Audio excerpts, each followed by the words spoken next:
안녕하세요. 이번 영상은 엠보 눈썹 패턴에 대하여 공부하는 시간을 갖도록 하겠습니다. 먼저 반영구 화장에서 이 패턴이라고 하는 말은 엠보 눈썹 성기법의 과목에서 생겨난 말입니다. 이 말이 생겨난 것은 한 4, 5년 정도 전 또는 5, 6년 전 그 정도라고 생각이 되는데요. 유럽 쪽에서 먼저 이렇게 뭐 패턴 눈썹이다 뭐 이렇게 만들어 진 걸로 제가 알고는 있습니다. 원래 엠보 눈썹이 성기법에서의 패턴은 눈썹의 밀집도에 따라서, 그러니까 시술 고객의 밀집도에 따라서 이 눈썹 앞에 머리 부분을 이제 크게 만들거나 작게 만들거나 이런 방법을 원래 이제 패턴이라고 했었습니다. 하지만 요즘에서는 이 엠보 눈썹 성기법에서 패턴이라고 부르는 의미는 이 선의 모양이 어떻게 생겼느냐 하는 그 형태를 나타내는 말이 되어 버렸습니다. 사람의 눈썹은 서양인과 동양인의 눈썹은 완전히 다른 결을 하고 있습니다. 서양인은 와모라고 하고 러시아를 제외한 한국, 중국, 일본 등 이 북방부의 동양인들은 직립모라고 부릅니다. 와모는 눈썹의 털이 이렇게 누워있는 형태로 그 결을 가지고 있는 눈썹을 말합니다. 그러니까 눈썹 털이 누워있으면서 피부 쪽에 쫙 붙어있는 경우를 말합니다. 직립모는 결을 가지고 있지 않아요. 직립모는 결을 가지고 있지 않으면서 패턴이 없이 마구잡이로 그냥 나 있는 눈썹의 털을 우리는 직립모라고 부릅니다. 심한 경우에는 이 직립모가 좀 심한 사람들은 이건 눈썹이 아니라 그냥 털이 나 있는 듯한 눈썹을 보게 되기도 하죠. 자, 그럼 이 패턴 눈썹, 즉 반영구 화장 엠보 성기법을 시술함에 있어서 왜 패턴 눈썹을 만들어야 하고 왜 패턴 눈썹을 절대로 만들면 안 되는지 설명을 한번 드려보겠습니다. 엠보 눈썹은 원래 눈썹에 털이 하나도 없는 사람을 대상으로 시술하는 기법입니다. 제가 개발한 3D 엠보 기법 또한 마찬가지입니다. 많은 기술자분들이 영상이나 사진 등의 설명을 보면 엠보 기술은 털이 많은 사람을 대상으로 하는 시술 기법이다, 이렇게 알고 있거나 설명을 해 놓으신 분들이 있으시더라고요. 눈썹 털이 사실 많거나 적당히 나 있는 경우라면 굳이 반영구 화장을 하거나 굳이 엠보 기술을 할 필요가 없어요. 가장 쉬운 기법인 수지 기법 정도로만 그냥 콕콕콕 찔러도 굉장히 예뻐 보이는 눈썹을 만들 수가 있습니다. 왜? 기본 털이 어느 정도 있기 때문에. 그럼 엠보성 기법은 말 그대로 선을 만드는 기술인데 이 기술은 눈썹에 털이 많이 없는 사람을 대상으로 눈썹의 꼬리 부분, 자 여기 꼬리 부분이죠. 눈썹의 꼬리 부분이, 즉 우리 동양인들은 이 부분을 미미라고 합니다. 이 꼬리 부분을 미미라고 하는데 이 미미 부분에 털이 없기 때문에, 그러니까 우리가 흔한 말로 새는 눈썹이 반토막밖에 없어, 뭐 그런 겁니다. 눈썹의 앞머리는 적당히 있어. 자, 앞머리는 눈썹이 적당히 있는데 꼬리가 없어. 이런 기술이 최초에 개발되게 되는데 이게 바로 엠보의 원조예요. 선 몇 가닥만 집어넣는 기술, 이게 엠보의 원조인데 요즘에는 이제 앞머리부터 전체적으로 머리, 그 다음에 몸통, 꼬리 이렇게 전체적으로 등분하여 만드는 기술을 우리가 이제 엠보로 이렇게 한 단계 발전이 된 거예요. 자, 그럼 이 패턴 눈썹은 어떤 사람에게 적합한 기술인가 하는 문제에서는 러시아를 제외한 동양인들에게는 잘 어울리지 않는 시술 기법이다. 그러니까 동양인들에게는 잘 어울리지 않는 시술 기법이다, 이게 결론이에요. 그 이유는 서양인들에 비하여 동양인들은 피부가 두껍습니다. 유분이 많습니다. 그래서 이 구불거리는 선을 만들지 못합니다. 사실은 어차피 사람의 피부에 시술을 할 것인데 이렇게 고무판이나 도화지, 종이, 즉 평면이죠. 이걸 이제 2D 기술, 2D 기술이라고 합니다. 이 기술 자체를 2D 기술이라고 해요. 2D 기술은 해당 사항이 없다 이겁니다. 이렇게 예쁘게 해놔도 사람 피부에는 필요 없어, 이 기술이. 이 바로 고무판 평면 기술은 제가 이게 오늘 아침에 눈썹 몇 개를 이렇게 만들어 봤는데요. 결 모양이 조금 4개다 이제 조금 다른 모양을 좀 하고 있습니다. 첫 번째 눈썹. 자, 이 첫 번째 눈썹이 이제 두껍고 피부가 두껍고 유분이 많은 우리 동양인들에게 왜 적용이 어려운 기술인가? 자, 그 이유가 있습니다. 제가 말씀드리는 부분은 제가 수십 년 동안 임상 경험에서 말씀드리는 것이니만큼 99.99%가 사실입니다. 자, 불문율이 있습니다. 엠보에서는 불문율. 자, 첫 번째 불문율은 뭐냐면 엠보선은 상호 인접한 선과 붙지 않는다입니다. 이 말은 무슨 뜻이냐? 엠보선이 이렇게 그어집니다. 엠보선이 이렇게 그어지면 옆에 선을 이렇게 만들면 있어서 이렇게 분명히 좀 띄워져야 된다는 뜻이에요. 띄워져야 된다는 뜻, 적당한 간격이 있어야 된단 말입니다. 엠보선은 살짝 퍼짐이 있어요. 모든 반영 과정은 퍼짐이 없는 게 없어요. 살짝 퍼집니다. 그러면 너무 가까이 붙으면 어떻게 됩니까? 붙게 되겠죠.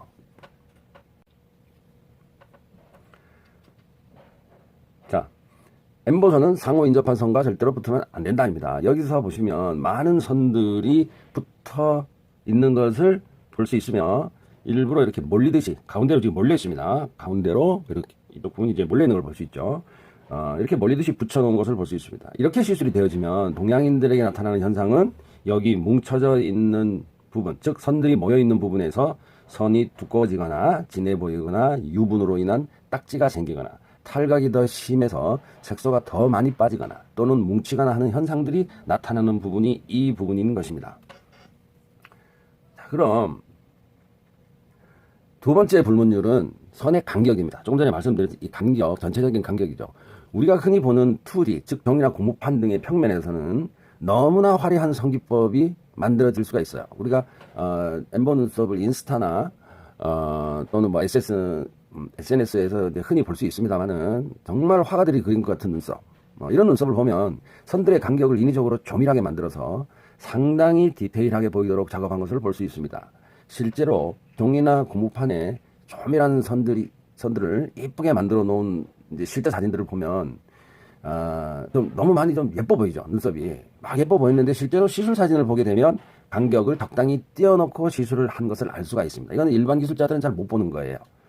그럼 결국은 뭐냐 그러면 이렇게 화려하거나 너무 조밀하게 붙어있는 기술들은 사람한테 못 써먹는 거다. 이렇게 알고 계시는 게 정확하게 알고 계시는 겁니다. 세 번째 불문율은 바로 여기 보시면 하단부나 이런 데 보시면 구불거리는 엠보 선이 만들어져 있는 것을 보실 수가 있습니다. 이렇게 만들어지게 된 배경이 바로 라운드 침이 나오게부터입니다. 라운드 침이 나온 지가 5, 7년 정도에 지나지 않습니다.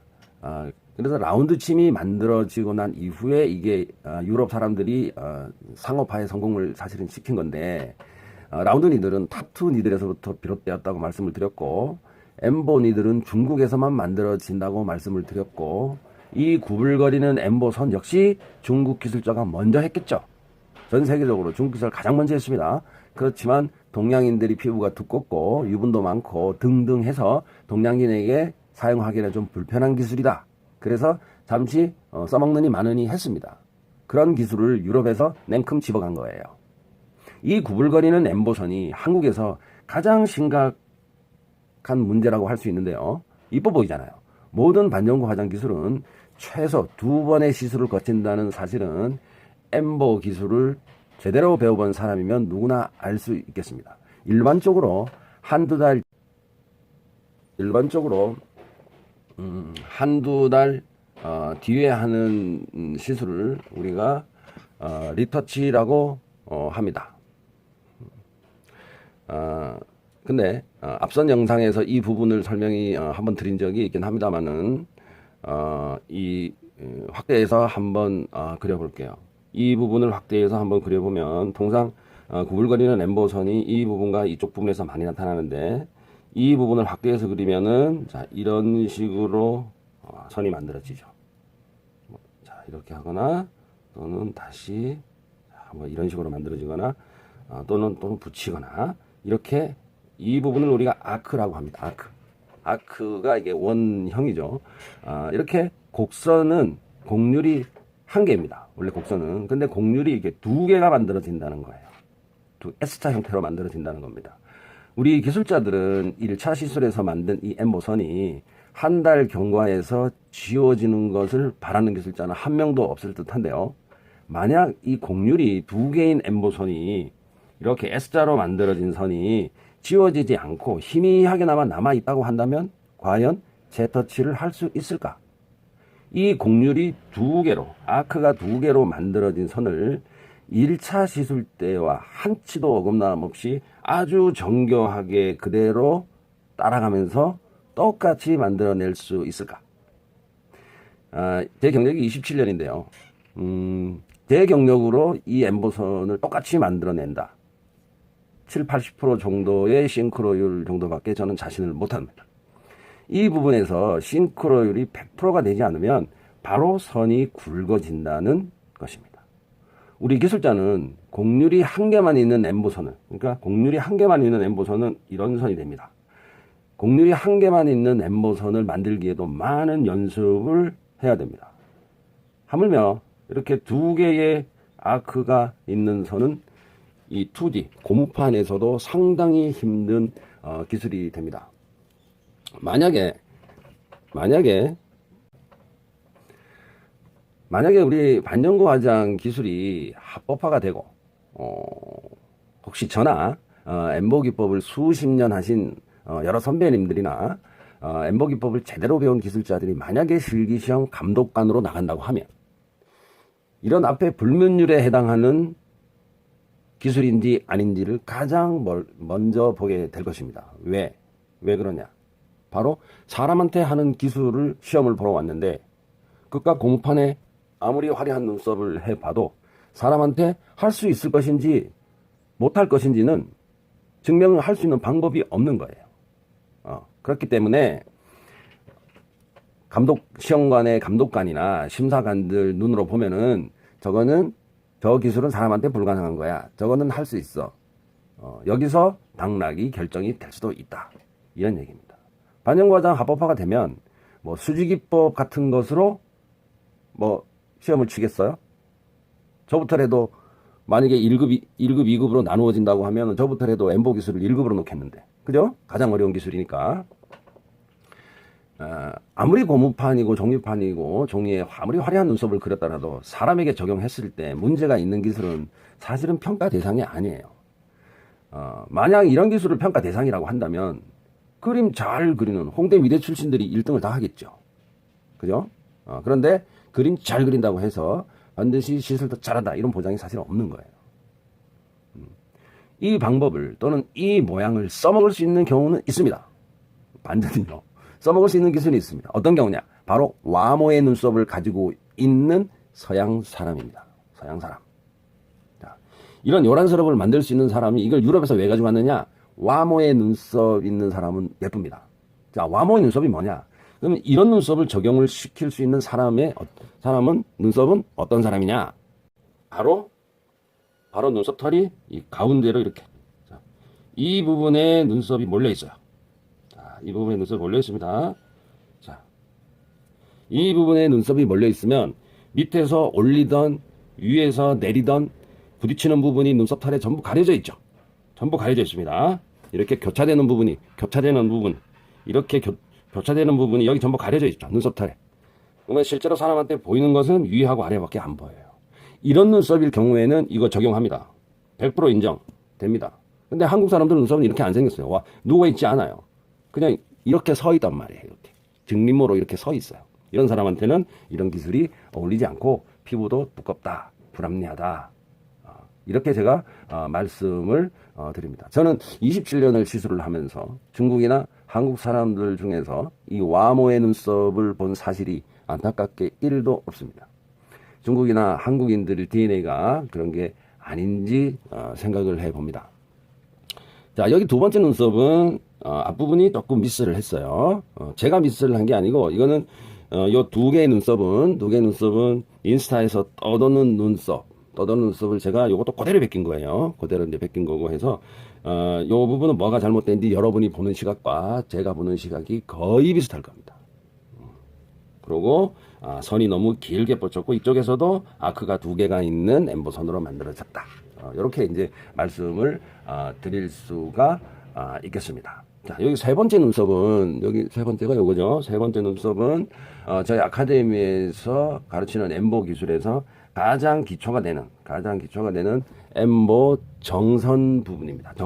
정선이라고 하면은 엠보선을, 어떻게 바르게 놓고 배열하고, 어떻게 하면은 조금 더 예쁜 눈썹 선이 불합리한 기술 말고 사람한테 직접 시술할 수 있는 기술이면서 불완전한 요소를 없애면서 배열, 길이, 간격 등을 공부하는 요게 정선이라고 합니다.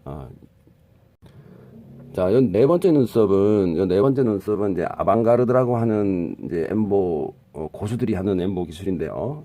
바로 이제 여러분들이 한국 기술자분들이 좀 많이 싫어하시는 이제 중국 스타일 엠보 기술입니다. 이 기술은 왜 싫어하냐? 오른쪽 왼쪽 밸런스 맞추기가 상당히 힘든 눈썹입니다. 이렇게 산이 있고 착 꺾여져 있으니까 힘든 기술인데 이 아방가르드 기술은 이 정선에서 조금 응용된 거예요. 정선 응용된 거지만 얼핏 보면은 결은 비슷할 것 같지만은 가장 중요한 포인트는 엠보 선 자체가 하나도 붙지 않고 머리 미두에서부터 미미까지 연출을 하는 방법입니다. 엠보선이 뭉치거나 뭐 이렇게 교차되거나 이렇게 되면 무조건 시술에서는 강하게 보이거나 선이 굵어지거나 하는 불편한 점이 있기 때문에 엠보선은 무조건 너무 조밀해도 안 되고 붙여도 안 되고 길이가 너무 길어서도 안 됩니다. 제가 얼마 전에 인스타를 보니까 어떤 기술자분께서 선배 기술자들을 좀 무시하는 그런 발언을 하시던데요. 이분이 이제 아카데미를 좀 하시는 듯 했습니다. 선배들의 기술보다 지금 현재 자기 기술이 더 좋다는 식으로 말씀을 하시는 것 같아서 제가 좀 기절할 뻔했습니다. 이분도 그 어떤 선배 기술자에서 기술을 배웠을 것이 틀림없을 것입니다. 이분에게 배운 기술자가 만약에 이분에게 배운 기술자가 이분처럼 말하면 이분의 기분은 어떨까요? 자기보다 선배들은 자기보다 다 못하고 후배들은 당연히 자기보다 못하는 식의 발언이었습니다. 엠보 기술이 몇백 년 된 것도 아니고 아직까지 현역에 남아있는 1세대 분들에게는 뭐라고 설명을 하실 건가요? 많은 사람들이 기술을 배우려고 하는 사람들이 엠보 기술이 최근 몇 년 전에 나온 줄 알아요. 30년 된 기술인지 몰라요. 그래서 잘 모르는 사람들을 이용을 해서 이런 말 하면은 사실은 안 되죠. 굳이 1세대 기술자가 아니더라도 고급 기술자들이 상당히 많은 현실에서 이분이 가르친 제자들이 그 실체를 알면 과연 이분은 뭐라고 대답할 수 있을까요? 제가 봐도 얼핏 보기에 이제 경력이 몇 년 안 되신 분 같은데요. 아무리 우리 미용 뷰티업이 뭐 선배고 스승이고 없다고 하지만 본인을 가르친 스승님 생각도 좀 해줘야 하는 거 아닌가요?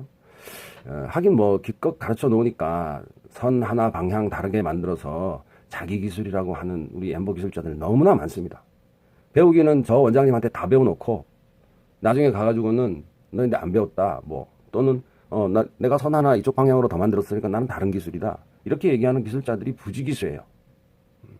본인도 남에게 배웠으면서 꼭 하늘에서 떨어진 기술을 주운 듯이 말하는 것은 사실은 선배 기술자에 대한 예의도 아니고 본인도 꼭 그렇게 본인이 가르친 후배에게 뒤통수를 한번 맞게 된다는 것을 한번 명심했으면 좋겠습니다.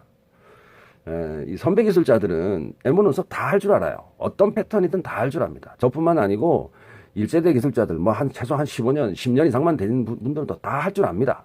그런데 조금은 차이가 사실은 있어요. 선배 기술자들은 언젠가는 떠나게 되어 있습니다. 다만 우리 선배 기술자들이 저를 비롯한 선배 기술자들이 먼저 태어나고 먼저 이 기술을 접했고 수십 년을 기술 연구를 해오는 선배들입니다. 또는 많습니다.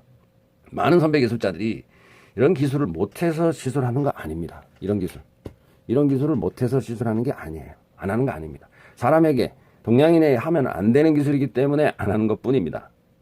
이 기술, 이 아방가르드 기술을 할 줄 아는 사람이 왜 이걸 못하겠어요? 한 번만 보면 척 알잖아요. 근데 이제 막 배우는 사람들은 이 정선을 배우셔야 돼요. 이 기초 기술을 배우셔야지 요거 쉽게 합니다. 근데 이 아방가르드 기술을 할 줄 아는 사람이 당연히 모든 엠보는 다 하겠죠. 이 아방가르드 기술 하는 사람은 엠보 박사급이에요. 박사급. 자, 오늘 제가 공모판에 그려놓은 이 엠보 눈썹은 1번과 2번은 라운드 니들로 했어요. 당연히 아까 요런 이제 와모 눈썹형의 이 패턴 눈썹은 동양인에게 안 맞다. 또는 라운드 니들이 개발된 지가 5 내지 7년밖에 안 된다. 무슨 얘기인지 아시죠? 자, 그러면은 3번, 4번은 사선형 니들로. 자, 요거는 요 니들로 하고요. 요거는 요 니들로 했습니다. 요거는 이제 3D 엠보인데 요 3D 엠보 침인데 요걸로 했습니다. 두 개 다 2119니들입니다. 2119니들이에요. 고무판에는 2119 이 밑으로 내려가면 작업하기가 조금 정확도가 떨어집니다. 너무 고무판에 너무 가늘면 안 됩니다. 자, 오늘의 기술적인 결론은